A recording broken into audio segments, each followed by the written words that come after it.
Let's talk about the very first one, the power of groupthink.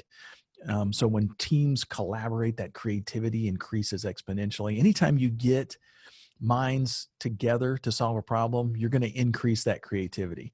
And each of us has our own experiences, our own stereotypes, our own background. And as a result, we tend to see things a specific way based on the expectations that we have. When we add a second person to the process, new possibilities develop because that new person doesn't have the same experiences or expectations. So, two people working to solve a problem increases the chances of finding a solution more than either one of those people trying to tackle that problem alone. One of the best movie adaptations of this process is in the movie Apollo 13.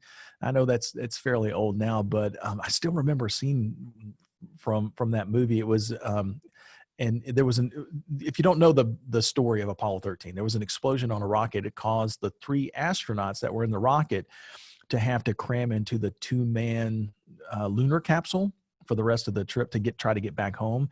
And they were running out of oxygen and supplies were really limited. So the engineers back at NASA had to come up with a way to filter the air using just the equipment in the capsule. But basically, what in the scene, the leader of this team empties a box of just it looks like random items onto a table in front of his team, and then he holds up two filters, and one of the filters is square and one's round, and he looks at his team and he says, "We have to find a way to fit this, the square filter, into a hole made for this, the round filter, using only these." And he points to all the items on the table. And it's hard to say if a single person would have come up with the solution that they came up with, but the team did. They found a way to bring those three astronauts back home.